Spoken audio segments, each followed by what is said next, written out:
Okay, so we are now being recorded. And I think without further ado, let's move on to the beginning of the slideshow.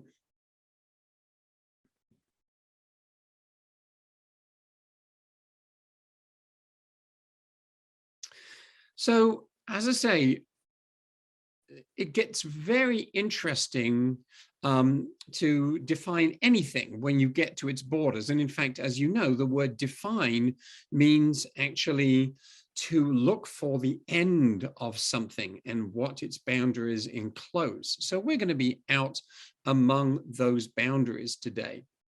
So as I discovered pretty much as soon as I started working on the endangered alphabets, one really interesting way of thinking about language, whether it's spoken language or written language, is to see how it changes from place to place.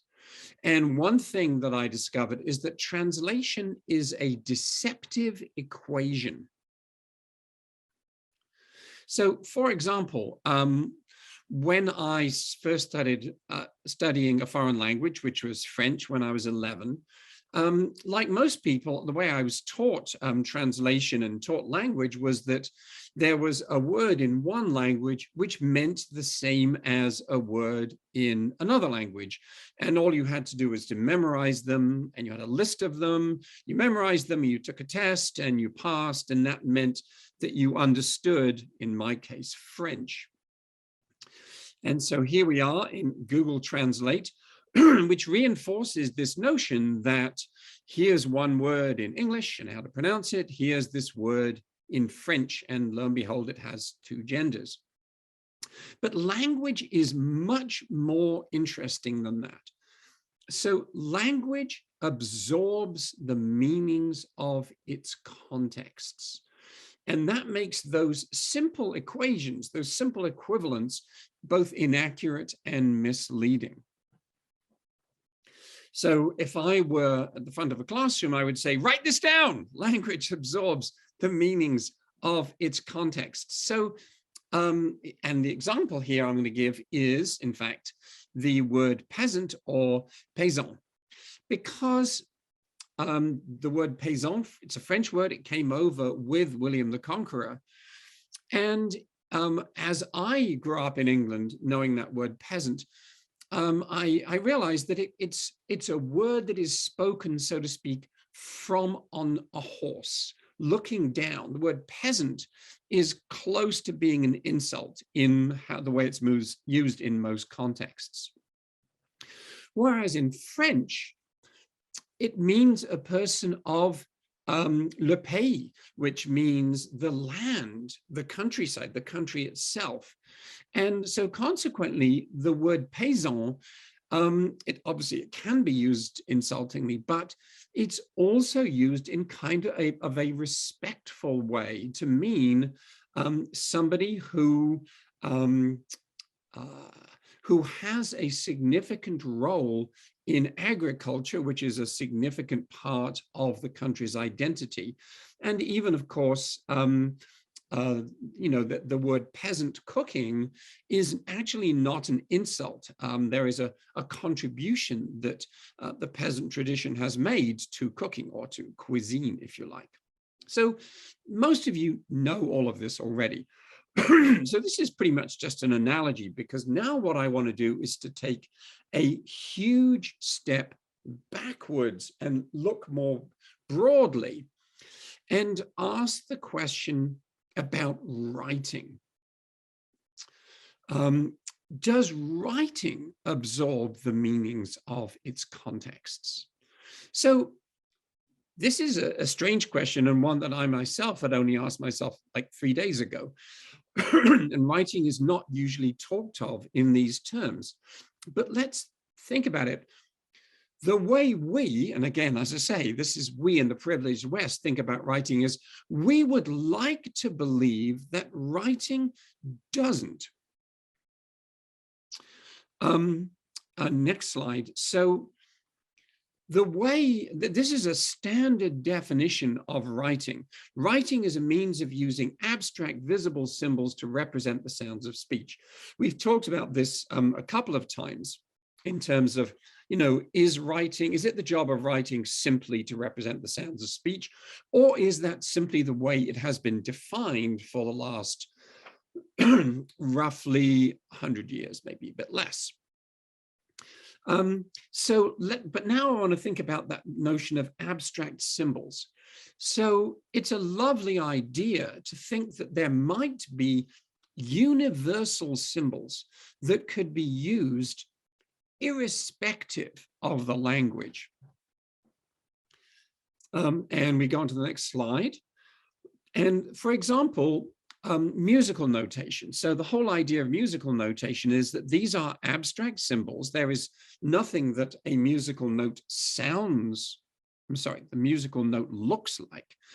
So these are ways of trying to represent these graphically. And the idea is that pretty much whatever the kind of music you're playing, these should do the job for you. These should indicate, pitch and tone and duration and stress and all this kind of stuff. Excuse me. But this notion that writing is something abstract and symbolic that represents, whatever sounds, is actually an entirely Western view. So first of all, we realize that actually the symbols that we are using need certain modifications. And so here we kind of go, oh, all right then, well, so these symbols that we call letters, they really can represent all languages as long as we just, have a few diacritical marks. But again, this is the way that we in the West have chosen to look at language and the world's languages and the way writing represents them. Next slide, please. So what happens where you get symbols that don't even look like a letter or a word and have some entirely different representational process that indicates thought and meaning rather than sound? Are we still looking at something that we call writing? And one of the interesting features of this is that for the past 200 years or so, those of us, in the European-based West have dismissed this kind of more graphic symbol that is not purely phonetic as being primitive. If we couldn't convert it into words that we could then pronounce, it was beyond the notion of writing, and by implication, or sometimes explicitly, beneath the notion of writing. And what I'm going to argue is that many of these symbol-based meaning systems, a remarkable percentage of which are from Africa, are not only worth our interest and our curiosity and our respect, but they actually have a lot to teach us about writing itself and how we think of writing, what writing does, what writing is, and what in particular we have forgotten that writing does over the course of time. And we'll get more and more to that as we go through. So many of you know this story already. This is the story of the Bamung script, which was developed in the Bamung kingdom, which is part of the country we now call the Cameroon, sorry. So starting around 1896, 25-year-old King or Sultan Ibrahim Njoya of the Bamung kingdom invented a writing system for his people's language called Bamung or Shumon. So like many West African indigenous scripts, it was inspired by a dream. And this is something we don't even have time to go into today. It's absolutely fascinating, the whole dream-inspired relationship between writing and language. But it was remarkably practical, and given that it was sort of ordered by a king, it was remarkably democratic. So he invited his people to send or give him symbols that could be used. And some of these were from people's imaginations, some of them were from topographical features, some of them were from pottery or fabric design. So there's all these symbols here.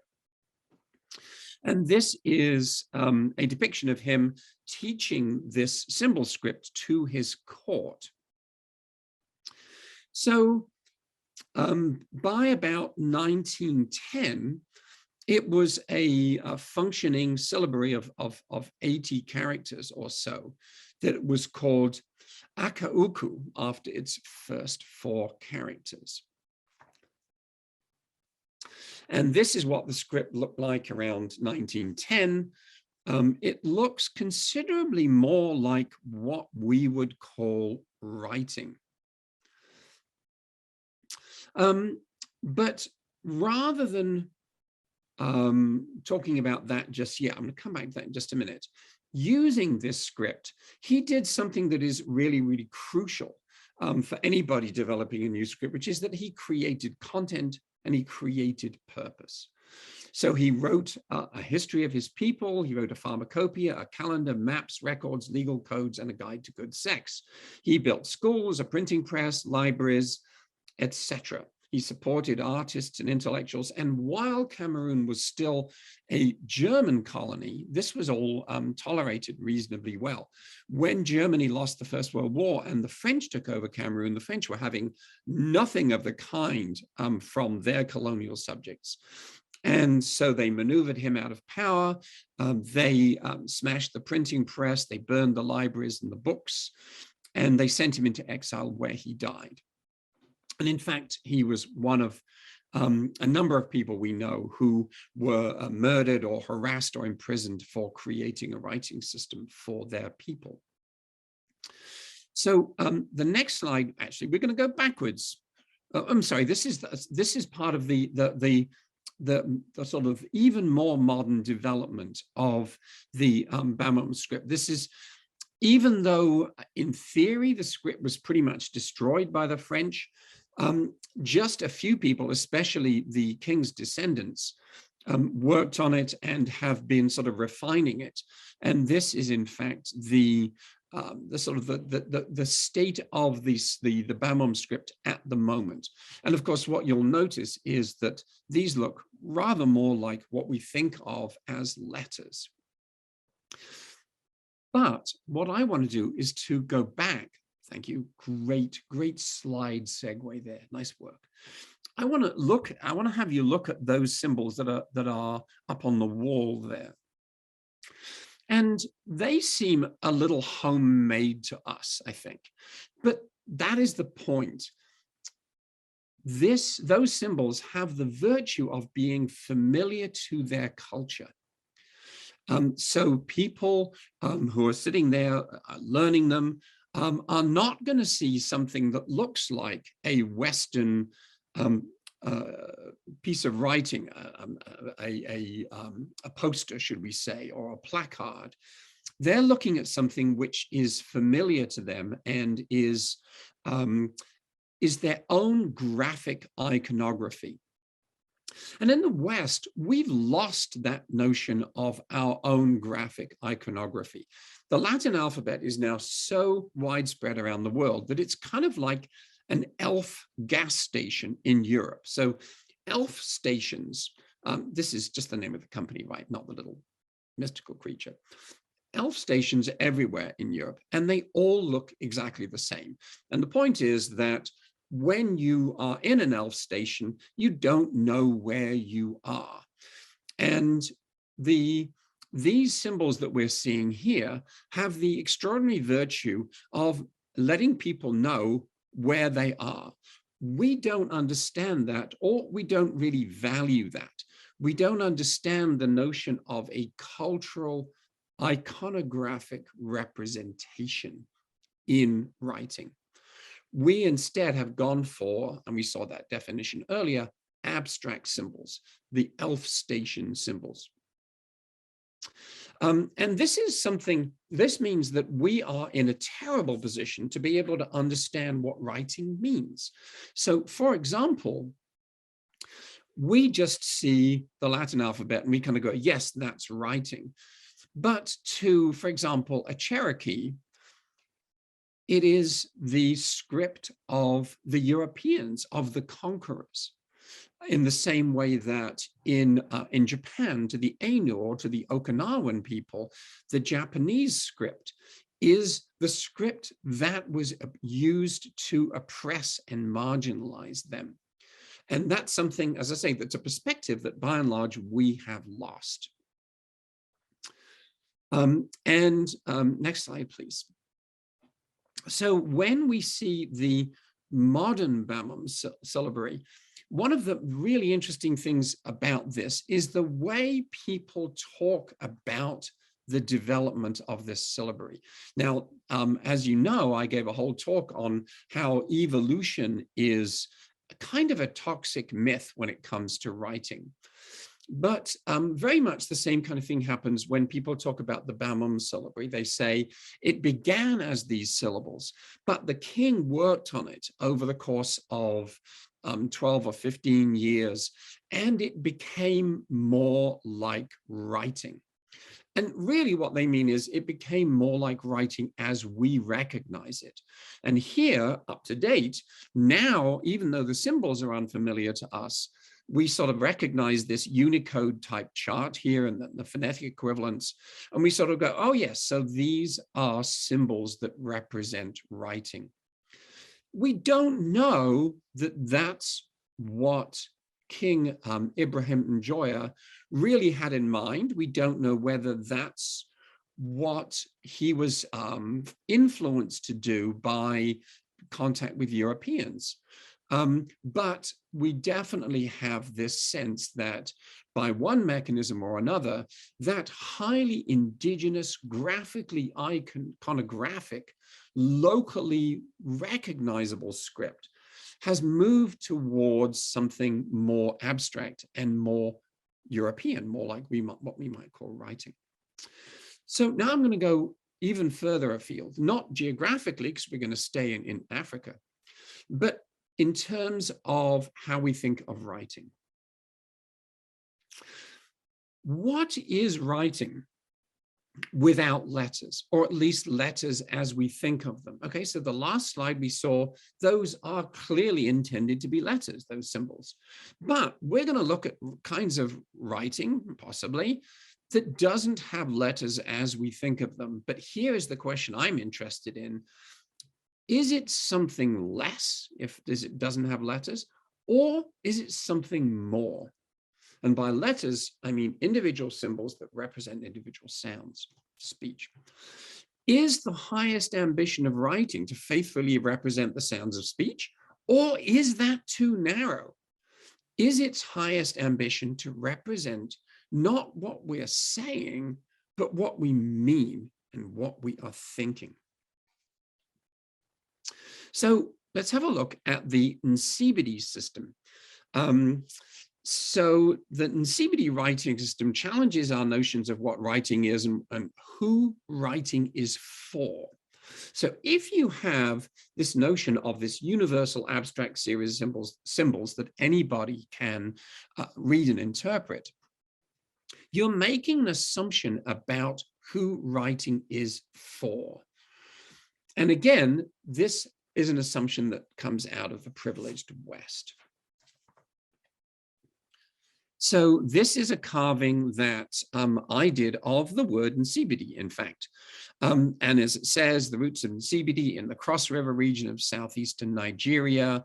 It's old, and it's traditionally been used by the various leopard secret societies of the Cross River region.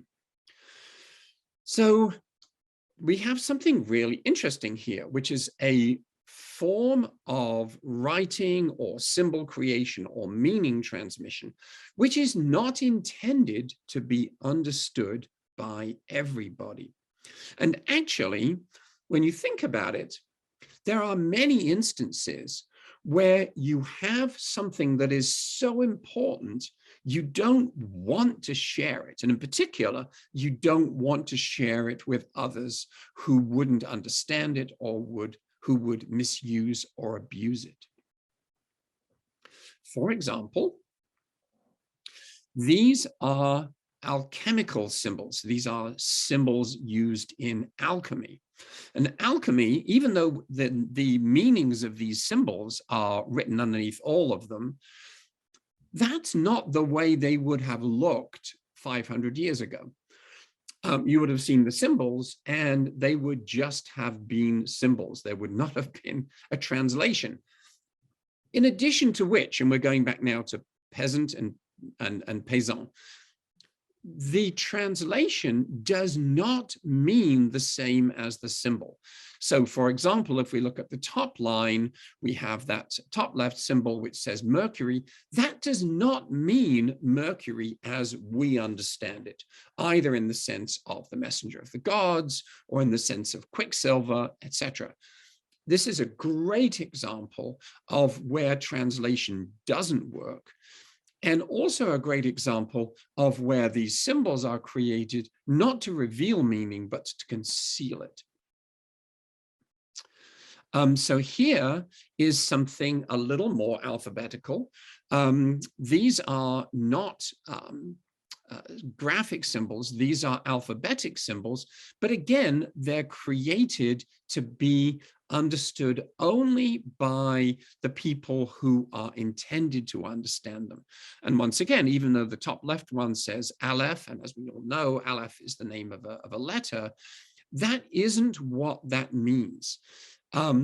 Each of these letters has a meaning that Cornelius Agrippa created specifically for recording alchemical information. And moving on, we find the Elizabethan alchemist, physician, and spy, Dr. John Dee, who also created his own writing system he called the Enochian Alphabet. So all of these, they represent ways of collecting and storing information of value, but doing so in such a way that outsiders and the unworthy wouldn't understand it. And with alchemy in particular, what the alchemists were dealing with was the most powerful forces they knew of in the universe. And so this is kind of like a Spielberg film. Who do you actually want to understand that information? And the answer is only the people who can be trusted, and in particular can be trusted not to abuse that power or that information. So nowadays, we would call this kind of writing a code, I suppose. But it's interesting because the word code is not limited strictly to writing. So a Morse code isn't writing as we would understand it. It's actually a series of audio cues. And it's a sign that the word writing has kind of shrunk a little, so it no longer fits all of these examples that we're looking at. There was probably a time, in fact, there's probably a time in the history of every culture where the sheer fact that something is written makes it important. We are long past that point because much of what we write is extraordinarily trivial. But I want you to bear in mind that writing has this ancestry that is connected with that which is important, or even that which is most important. Okay, moving on. So when I was working on this carving, I was kind of going, do those 4 dots need to be absolutely parallel with the top line of that Z-shaped character? does the circle need to be a perfect circle, or can it be an oval? Because a circle, frankly, is extremely hard to carve accurately. Does it matter how far along that bottom line of the Z-shaped character that little semicircle or hump is? And I couldn't find anybody to tell me. And that just goes to show that when we think about writing, one of the things we want it to do is to be precise. And, you know, having spent most of my life as a writer, if I wanted to really make something as clear and as precise as possible, I gave it the most possible thought, and I used, you know, my language skills most explicitly. But that's one kind of looking at it. It may well be that there is a great deal of latitude in these symbols. I simply don't know, and we simply don't know. So what this means is that in CBD could deliberately be called not an alphabet as we understand it, partly because the symbols don't represent sounds, partly because they're not intended to be understood in a universal and general way by anybody. They are, in fact, all the more potent for being not widely understood. And we're beginning to get to something which I think is really, really interesting, which is the power of the mark. So simply by making a mark, you are, in a sense, inscribing part of yourself on the material world. And that is significant. It's an act. Because it's an act we do every day, we don't think about it much. But inscribing a part of ourself on the material world is a deliberate act. And we're going to continue to think about what that says about writing as this talk goes on. So moving on, here's a bunch of CBD symbols, and in a way, they're a kind of shorthand. So if you look in the top left-hand corner, I happen to know, because of my extensive research, this is of course tongue-in-cheek, that those two curved lines represent man and woman. And when they are together like that, and they're united, they represent man and woman united. In fact, I believe that means marriage.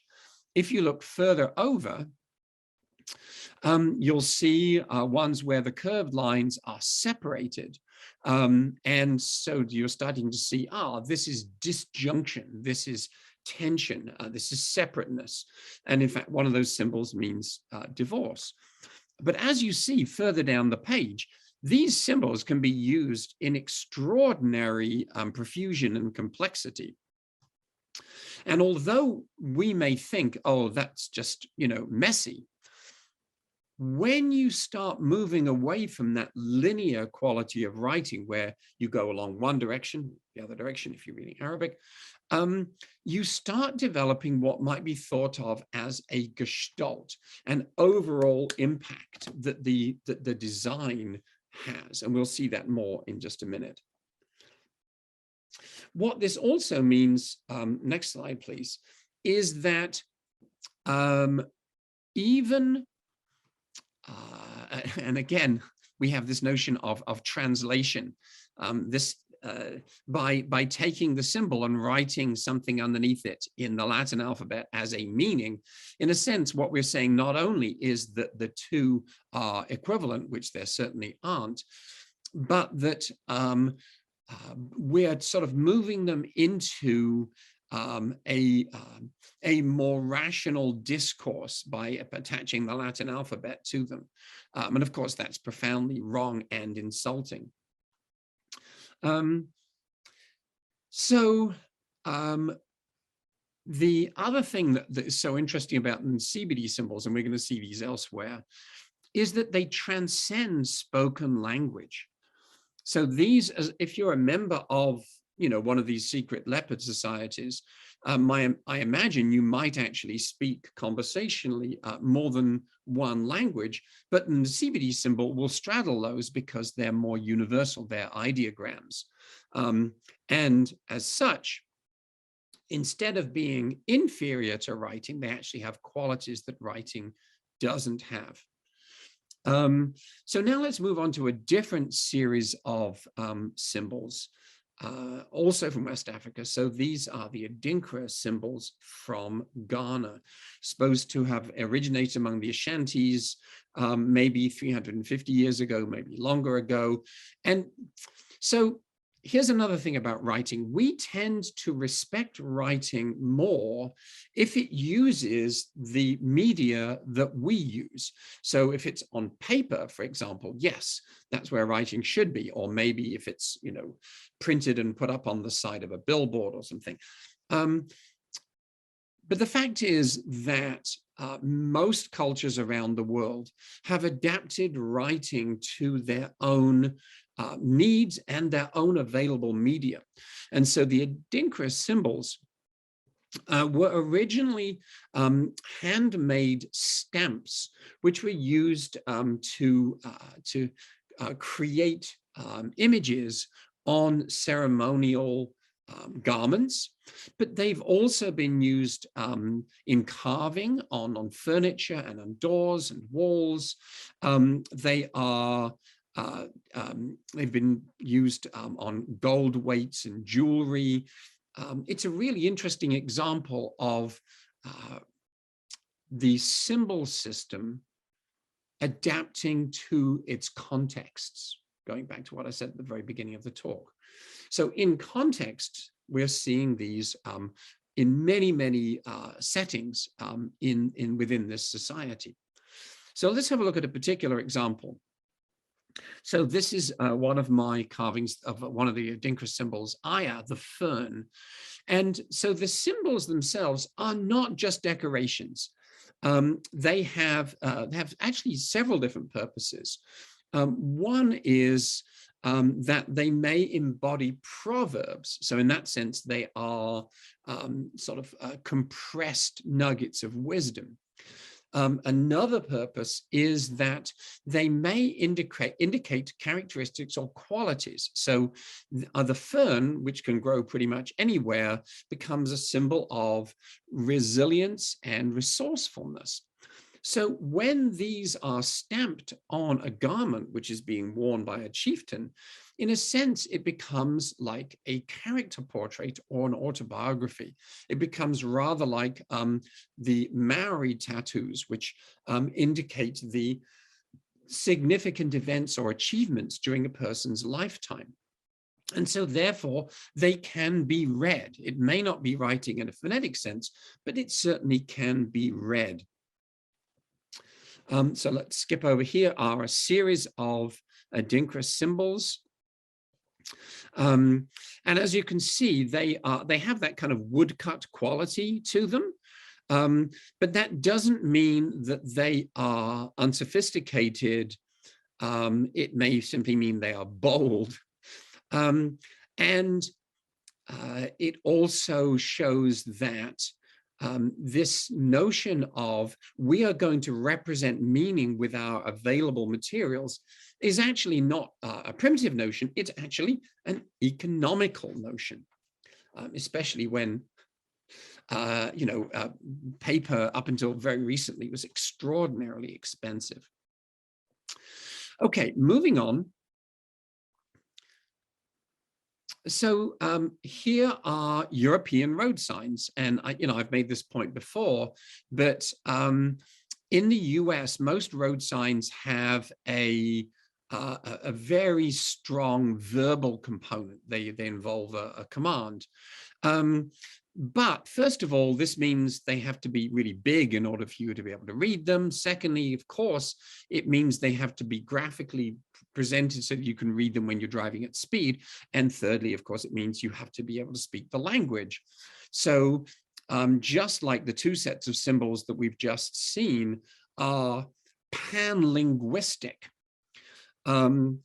in that they can be understood by people whose mother tongue is a variety of different languages. The same thing is true here. If you're driving across Europe, you're going to go through several different countries. You need to be able to understand this information because it may save your life very quickly. And so what do? We use pictograms and ideograms to do so. And what that is not a sign, and this is a point I made when I was talking about evolution, not a sign that pictograms and ideograms are primitive. It's a sign that they actually are brilliant at compressing a large amount of information into a small space and making it visually compelling quickly. The same is also true, of course. In fact, it's probably even more true of emoji. So as social creatures, we are very, very much attuned to each other's facial expressions.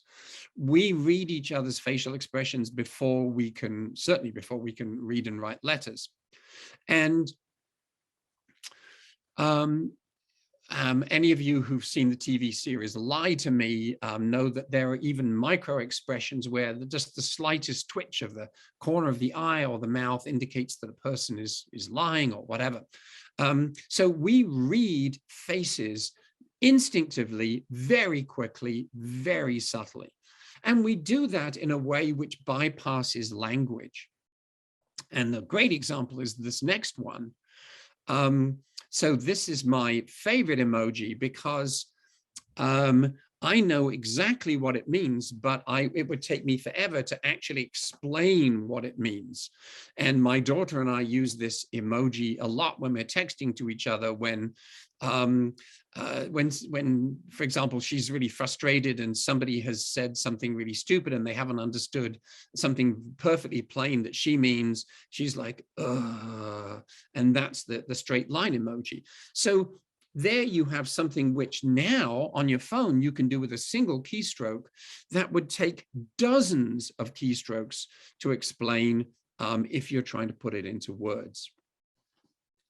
So now we're going to move to something even more kind of interesting and sophisticated, which has to do with the notion of with the two notions of dynamism and storytelling.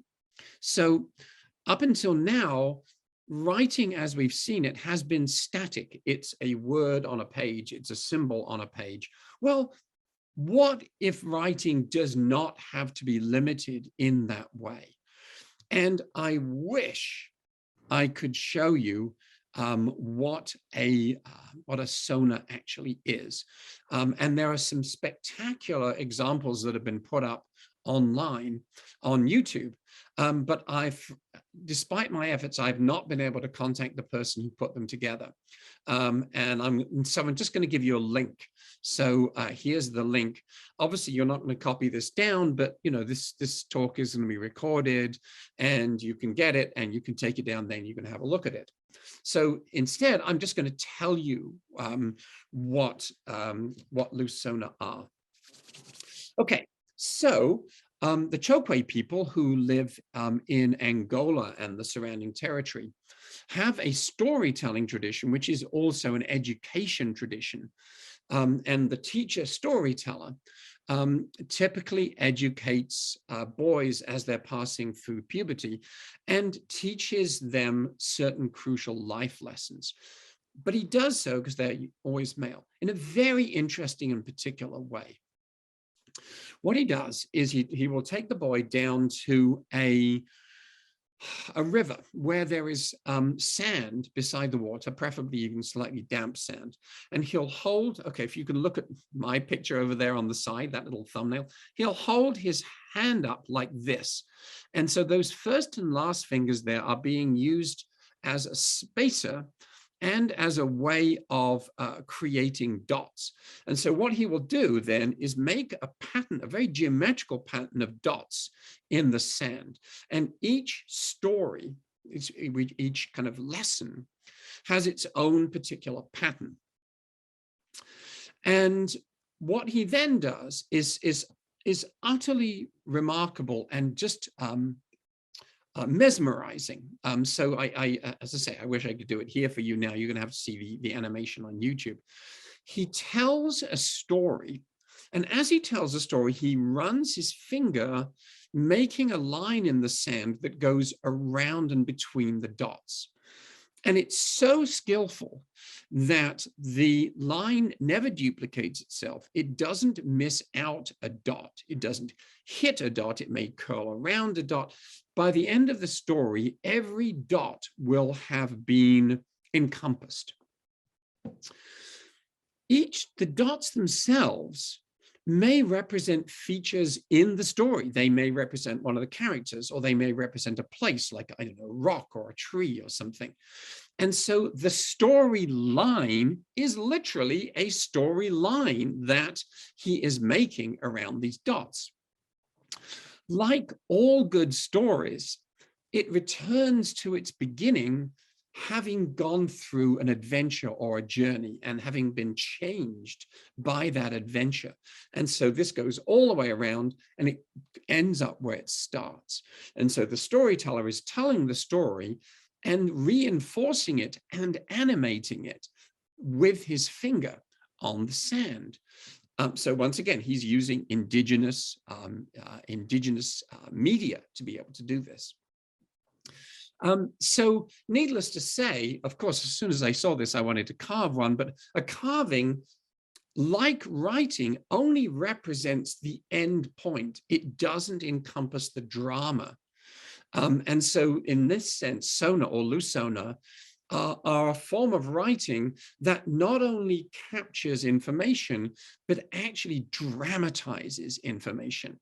And so that's just fascinating. But what I am going to do is to show you a carving that I did of, so to speak, the finished lusona, or the the thing that has had its dynamism and its motion taken away from it, and all you get is the pattern. So as soon as I saw the name of this pattern as I was doing research into lusona, I knew that I had to carve it. So this is this story, or this pattern, because of course they're the same thing, is called A Man in a House with Two Women. And as soon as you see this, as soon as I saw this, there were so many things that struck me. One is that, let's say this is a man who is living in his house or his hut with his wife and his wife's mother, or possibly his own mother. So the two women, you'll notice, don't connect with each other directly. Everything goes through the man. You'll also notice that the two women are much larger in terms of their cluster of dots than the man is. And having been in a situation where I was, let's say, trying to keep the peace, where there was conflict between two women, immediately I felt for the guy who is not only smaller than both of them, but also inferior. He's down there beneath them. And in terms of the actual representation of the pattern, I think the smallest of the circles, in my mind at any rate, represents his head. And the largest of the circles represents the house, which may well be a circular hut, for example. And there is no escape. The women are outside, the man is just trapped inside there. And the dots, the two women are, let's say, like angry wasps, and there's all this conflict going on, and he is completely unqualified to keep up with all of it. So what you have here then is something which, if we were to do it now, you couldn't do it in writing. You would have to do it in something like Adobe After Effects. And it would be something, it would be a fantastic art class experiment, or even a language class experiment to say, okay, so design a story that gets told in the sona tradition, and it would really incorporate all of these wonderful different elements. So amazingly enough, I'm going to go even further afield now, and we're going to talk about fearmask. So firmas developed in Africa, but now they are primarily used in Afro-Cuban spiritual practices in the Caribbean. So all around the world, there are a number of shamanic scripts, which often combine what we would think of as maybe letter-like characters with things that look like picture-like characters. And one of the ways in which they are described is that they are mnemonics. They're just kind of cues for a particular ceremony or a particular practice. And the reason they're described this way is because different practitioners may use similar symbols to mean different things. They tend to be very, very personal and idiosyncratic. And what I'm going to argue is that to talk about it in those terms, only somebody who thinks about writing the way we in the West think about writing would talk about them in those terms. So let's move on and have a look at firmas. So the word firmas means signatures in Spanish. And each firma is made up of sellos, which means stamps or individual smaller symbols. And so what you'll see is that this is an extraordinarily complicated set of symbols. And yet every one of those symbols, not only in its execution, but also in its placement and its relationship to other symbols, has all kinds of meanings. So this introduces an element that in our definitions of writing, we don't even consider, which is what is the visual relationship of the various elements. If you're writing concrete poetry, you may be thinking about the placements of the words on the page. But this is absolutely built into the whole thing. So I need to stress, I don't know a whole lot about shamanic scripts in general, and I don't know much about firmas, but I do know what I have read in the book Congo Graphic Writing and Other Narratives of the Sign, which is an amazing book by Barbaro Martinez Ruiz. And so he's looking at these symbol systems that have developed in the Congo and have made their way into Cuba in particular with the slave trade. So let's move on from this one and we'll explain how firmas are used, because this is the thing. As we were saying within the CBD symbols, unless you know what you're looking at, you don't know what you're looking at. The purposes of firmas are extraordinarily sophisticated and rich and deep. So firmas are used in ritual communication between the material and the immaterial worlds. They're used for divination. They're used for marking on doors.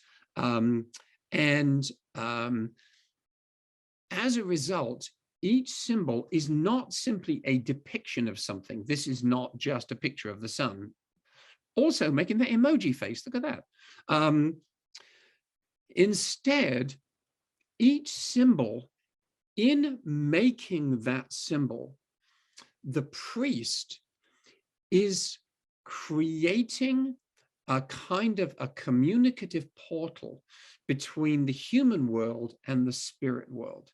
So the symbol itself doesn't represent something. It actually is charged with the energy of the spirit world. Let's look at the next slide. And so we're getting, so this is one particular piece of that larger, more complex fiera. So this one, and I'm quoting now from Barbaro Martinez Ruiz's book, this symbol must be made at the entrance of a cave, and the cave is represented by a half circle. And it's used to control destructive forces known as bad winds that represent illnesses, ghosts, fierce animals, social discord, and hallucinations. The eye represents the act of visualizing the divine powers through the divination mirror. The mirror is represented by the cross formed by the vertical line of the blade and then the hilt and the horizontal line of the hilt of the blade and the combination of the two crosses and diagonal circles. So the aim here is not to represent speech, nor is it to represent even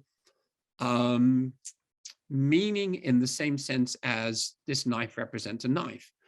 What we have here is a way of engaging the spiritual skills and energies of the practitioner with the building and with the perceiver and with the spirit forces of the universe.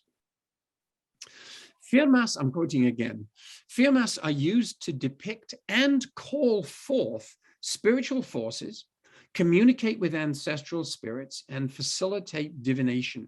The signatures function as a type of map or electrical circuit whereby the electricity and the force of God, like the cosmic vibrations manifested through religious objects, circulate and materialize. Signatures are used to convey feelings, intentions, and desires to spiritual forces. In other words, you're announcing your spirit intention to the spirits around you, and to serve as a means for the practitioner to visualize and communicate with the powers of the spirits. So early writing, way back in the first couple of talks of this series, I talked about the fact that this standard interpretation of writing or definition of writing said writing began in Mesopotamia. It was used to denote ownership of objects, and therefore the roots of writing are in accountancy.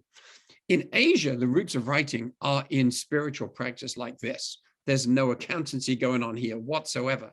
But here's the point. We ourselves in the so-called enlightened West, because we have lost that relationship with the universe and we have a much more material relationship, we assume writing does as well. And here, that is so clearly not the case. Okay, here goes. This is where things get deep. I noticed that Alec typed in the chat, this is getting deep. So things now get really, really deep. Okay. Writing represents an enormous human ambition, the ambition to conquer time and space. And it does so through an act of graphic ventriloquism. This is a phrase I've just made up myself. If you hear anybody else using it, they stole it from me. So by graphic ventriloquism, I mean you create a graphic element that speaks on your behalf. And so you are, whatever the form of writing is, you're creating visible signs that speak on your behalf. Most definitions of writing boil down to these symbols will show you what I want to say. But in focusing on speech, such definitions really fail to go all the way back to the source. And fear must really take us all the way back to the source. And these symbols say, this is what I have in mind, and this is how I want to present my mind to the universe. Speech is only one way in which we show each other what we have in mind, what's on our minds, or if you like, in our hearts or in our souls. Speech is the audible form, but what is the visible form? We don't even have a word for this kind of graphic ventriloquism, this amazing process whereby we can take something intangible and invisible, like a thought or a mood, and we can make it visible and tangible and comprehensible to such an effect that we can affect other people's thoughts and moods. We are using a symbol to go out into the universe. So our understanding of writing has become as secularized as our understanding of the universe. But that doesn't mean it's right. When I write a book, I am not simply trying to give a bunch of information to another person. I'm sending that out into the universe in the hope of affecting, in some small way, the universe. To Kill a Mockingbird, say, or Rachel Carson's book, Silent Spring, were thoughts that actually went out and affected the way other people think and act and believe. In that sense, writing, whatever sense of symbols it uses, is a spiritual act. Like the fearmask, the symbols we create are a way of mediating between the material and the immaterial worlds. And actually, even though our understanding of writing has lost that dimension completely, we feel that we've outgrown it, but in fact, we've just lost it. There is a word in English that, and we're talking about language absorbing its context here, there is a word that expresses the modern secular understanding of writing, while showing its roots that writing has a mysterious power to affect other people over time and distance. So roll on the drums, and that word is spell. I'm not going to say anything else right now. I'm going to take questions in a minute. I'm just going to leave that floating there. But in the meantime, as I've done every single time up until now, I want to remind you that these talks are only possible because the Endangered Alphabets is funded by donations from individuals, mostly through Kickstarter campaigns. We have a Kickstarter campaign going on right now. And you can get to it either at this long URL, which you can get off the video form of this talk, or you can simply go to endangeredalphabets.com, easy to remember, and at the top, there's a nice tab you can click on. We need to raise $14,000 in the next 8 days. I'm not anticipating that any of you have $14,000 you can give us, but that's our goal. If this campaign does not reach its goal, we get nothing. And if that happens, the Endangered Alphabets may well cease to exist. That is not an exaggeration. That is how significant our annual Kickstarter campaign is to the funding of the Endangered Alphabets.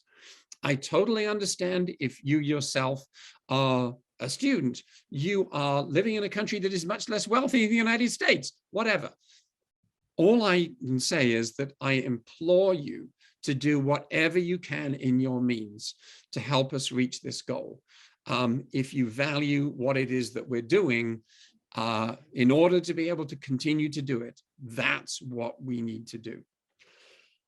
Whew. All right, so I will now take a deep breath. I'll take a drink of water, and I will start taking questions.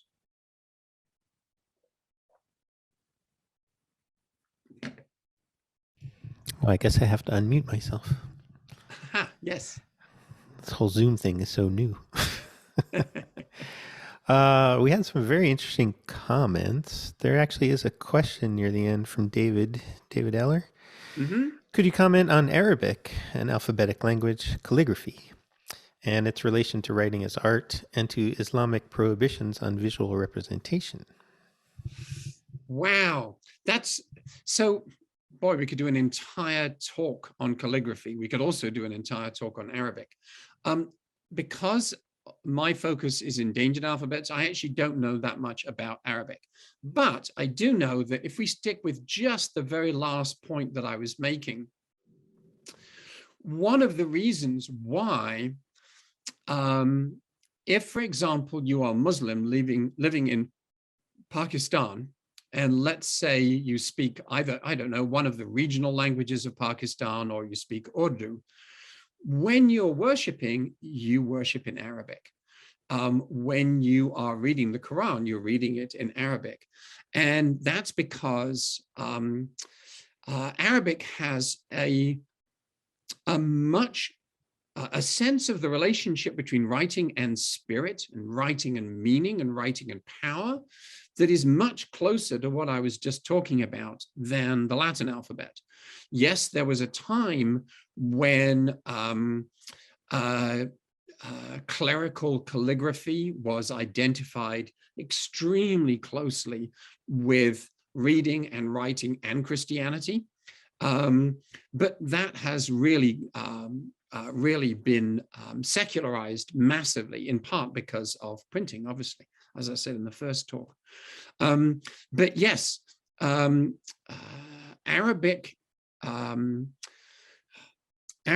calligraphy is particularly interesting, in part because, as I understand it, visual representations of the work of God are regarded as being presumptuous and possibly heretical.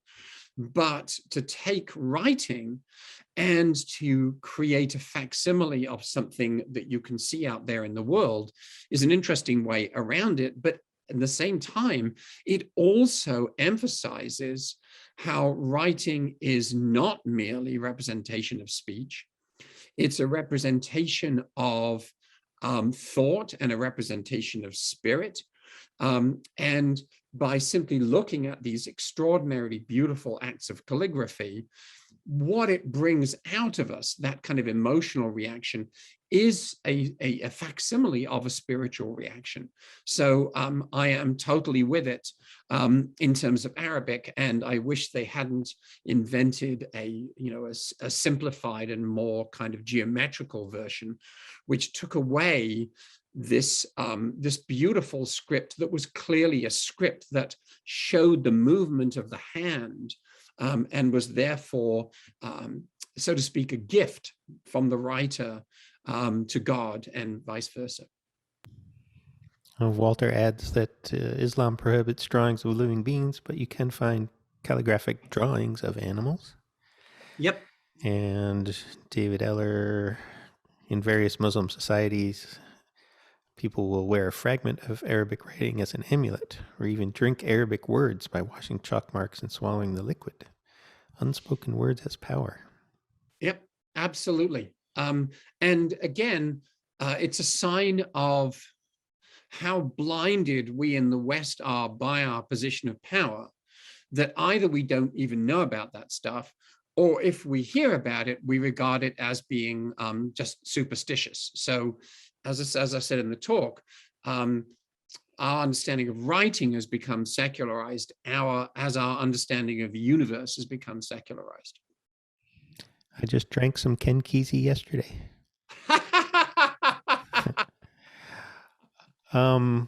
Walter noticed earlier that angelic alphabet looks a lot like a stylized form of Hebrew. Yes, and so you actually see this also in Samaritan, and in the use of Samaritan by the Masons.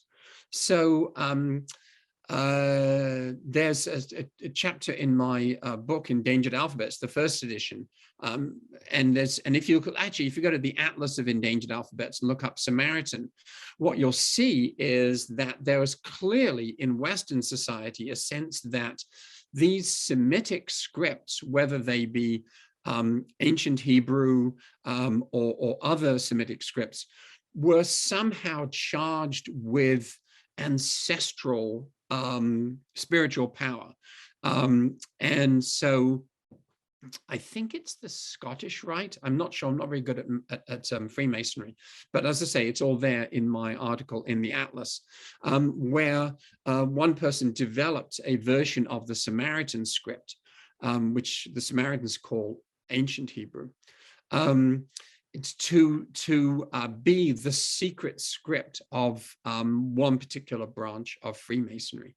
So yeah, that's in the way that Tolkien took certain scripts because he liked the kind of emotional gestalt of their look.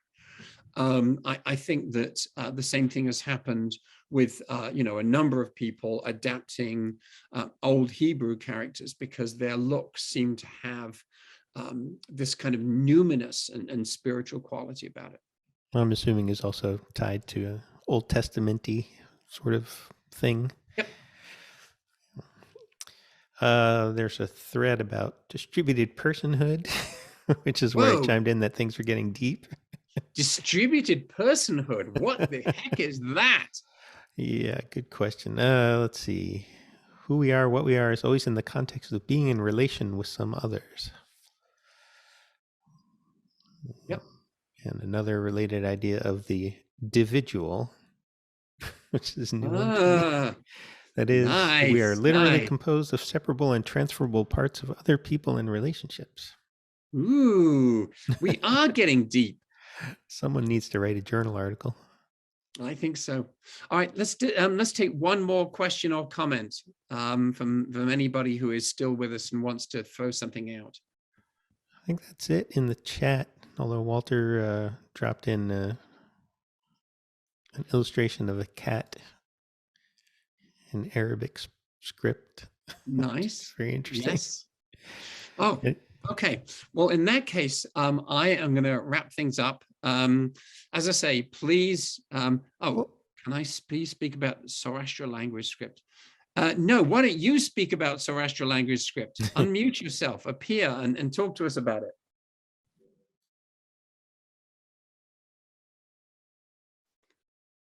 Aravind Prakash, is he here? Maybe no, I've intimidated him. Yes, so there is there's an entry on Zoroaster in the Atlas of Endangered Alphabets, but I'm sure there's a ton of it that I don't know. So if you want to send me some links or some information through either through the chat or through the contact form at endangeredalphabets.com, I would love to hear from you. All right. My mother tongue is Zoroastrian, but I have no knowledge about the script. Yes. Well, as I say, go to the Atlas. That's a starting point, and there's probably a ton more that I don't know. And maybe you and I can work together to find out some more about it, and then I can expand the entry in the Atlas. Atlas of Endangered Alphabets is at endangeredalphabets.net. Home page of the Endangered Alphabets project is at endangeredalphabets.com, where you will also find at the top of the page a link to our Kickstarter campaign. All right, next week for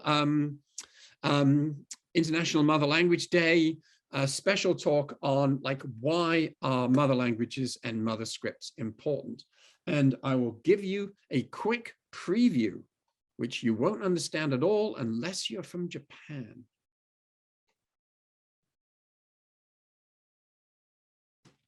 All right, see you then.